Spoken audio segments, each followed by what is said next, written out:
La participation de la RPDC aux Jeux Olympiques d'hiver n'est pas toujours acquise. La dernière fois, ce fut lors des Jeux de 2010 à Vancouver. Mais la présence de la RPDC à Pyeongchang, à quelques 80 km de la zone démilitarisée qui sépare le nord du sud, sera historique et ce sera la première fois que les deux parties de la péninsule coréenne concourent de façon unie. Le Comité international olympique a aujourd'hui pris des décisions exceptionnelles et alloué des quotas additionnels pour 22 athlètes de la RPDC qui participeront dans 3 sports et 5 disciplines. Parmi eux, le patinage artistique, le patinage sur piste course, le ski de fond et le ski alpin. Le comité a également convenu de former une équipe de hockey sur glace féminine et autorise les athlètes des deux pays à commencer les Jeux en étant unis. Suite au souhait des deux comités olympiques nationaux, le CIO a approuvé leur requête d'avoir une délégation marcher ensemble sous le nom de Corée lors de la cérémonie d'ouverture des Jeux olympiques d'hiver de Pyeongchang 2018. Cette équipe entrera dans le stade sous le drapeau de la réunification coréenne. Lors de ces pourparlers, les responsables sud-coréens ont soutenu le geste pour inclure leurs voisins du Nord.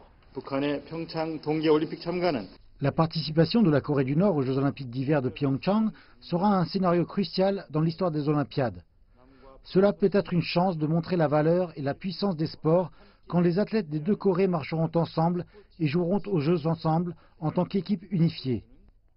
De nombreuses personnes en Corée du Sud sont opposées à cette idée, accusant leur président Moon Jae-in de sacrifier les idéaux olympiques au nom d'un opportunisme diplomatique. La décision de la RPDC de prendre part aux Olympiades fait suite à des mois de tensions accrues entre les deux parties concernant le programme nucléaire et de missiles de Pyongyang. En dépit des questions d'éthique, de nombreux gouvernements saluent le geste, le voyant comme un pas en avant vers l'apaisement des tensions et le rétablissement des relations diplomatiques. Nous sommes très fiers que les Olympiades ramènent les gens ensemble et c'est quelque chose qui nous passionne. La première étape, ils doivent se réunir, saisir une chance et puis parler les uns avec les autres, se comprendre l'un l'autre. Et peut-être qu'un jour, ils pourront s'accepter. En quittant la conférence de presse, le membre du CIO représentant la RPDC, Hong Chang, a réaffirmé sa confiance dans la décision.